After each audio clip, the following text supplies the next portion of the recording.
Greetings. Today you're about to meet some people, each of whom had a vivid, life-changing experience that I call an aha moment. These moments are amazingly similar. They testify better than any lecture that basically we're all one. Aha moments come as a miraculous sign, idea, or vision that's so vivid it changes people's lives.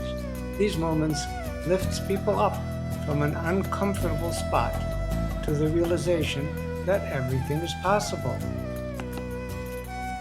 Aha experiences seem to provide access to a higher power, and they open people up to pure love. Many people have such moments, which shows that an indescribable, unifying vision is generally available. The people you're about to meet are Americans, each from a different background, Christian, Muslim, and Jewish. However, the high points in their life of which they speak are independent of creed or upbringing. They show that even though we're not all the same, we're all human. My name is Max Amichai Hepner, and I collect and cherish aha moments for their uplifting and unifying nature. I am excited to present these special moments in the very words of the people who experience them.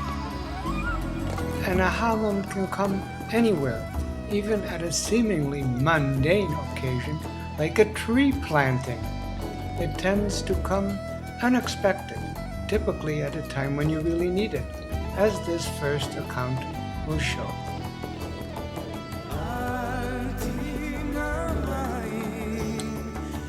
My name is Mark O'Brien, and these are my grandkids. They love this tree almost as much as I do, and the reason why is a story I consider so miraculous that I must have told it 2,000 times. I was raised Catholic by an abusive father. He was great at his work and supported his family. However, he had an alcohol and gambling problem. When under the influence at home, he acted cruel.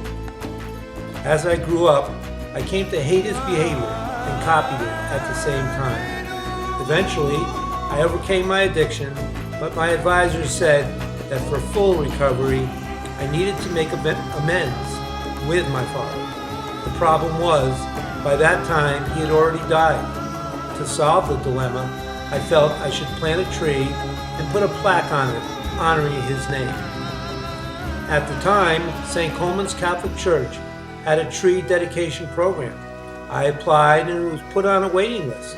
However, before my name came up, the volunteer in charge died and the program died with him. I was sorely disappointed. One day, I made a big sale, and I was so pleased I went to St. Coleman's to thank God. When I got close, I saw three men busy planting a palm tree, practically at the front door of the church. The priest in charge said, "Lad, we need your help. In the 15 years since, the tree has grown a lot, but at the time it already was too big for even these three strong men to move into a hole." I was still in my business clothes, but spontaneously, I took hold and together we got the tree planted. A warm feeling came over me and spontaneously I said, "I'd love to have a tree like that to honor my dad."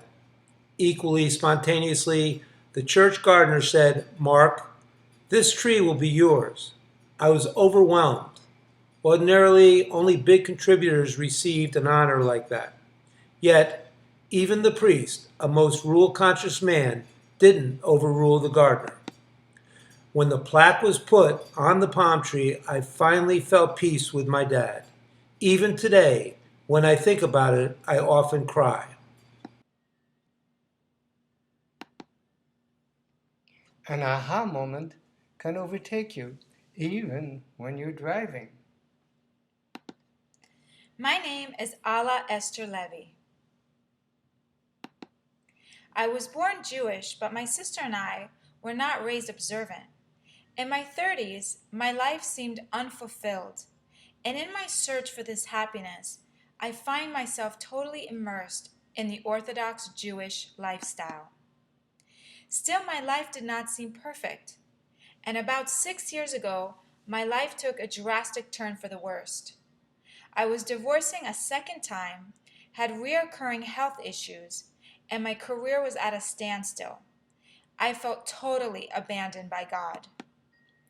One morning, on my way to a job interview, I was feeling especially sad and depressed.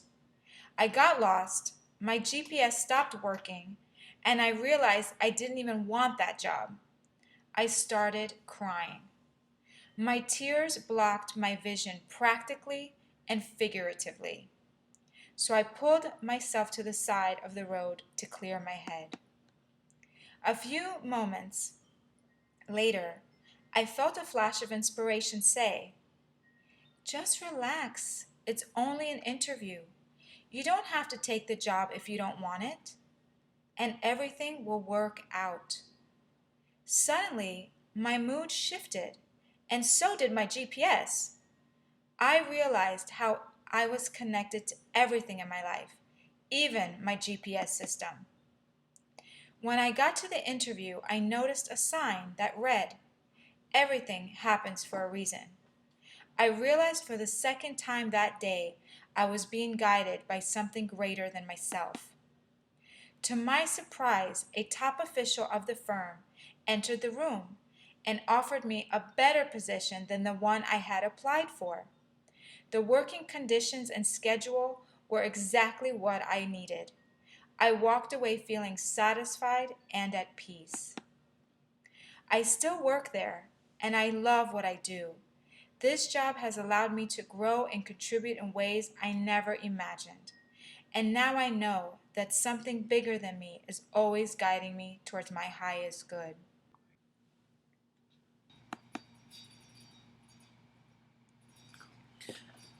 Hello, my name is Dr. Rachida Faith Douglas. I'm from Morocco and I'm Muslim. I lived in many places in the world. When I was studying in France, I went to La Rochelle to participate in a training program, but I got there late.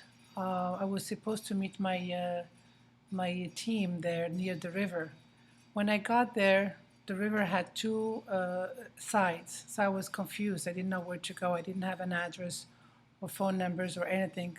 So I supposedly I should be panicking, but I felt guided. All of a sudden, two people from the area came by and saw, and they asked me, and I told them about my problem. They offered to help me.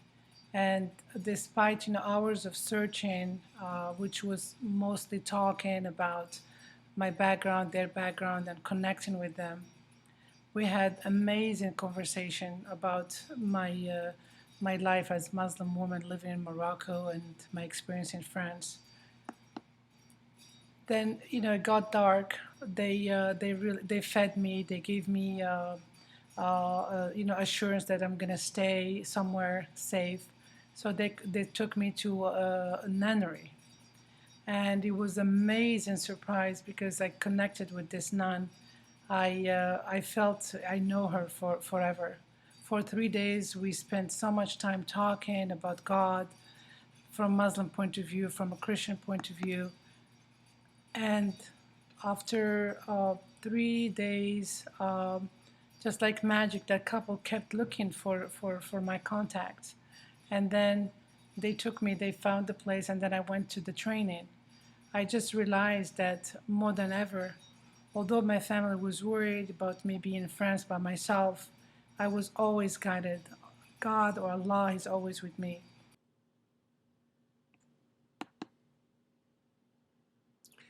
The angel of inspiration comes to all of us, and she appears no matter what your belief or background happens to be. These three stories you just heard confirm that you can access the same inspiration. Salam, Shalom, Pax.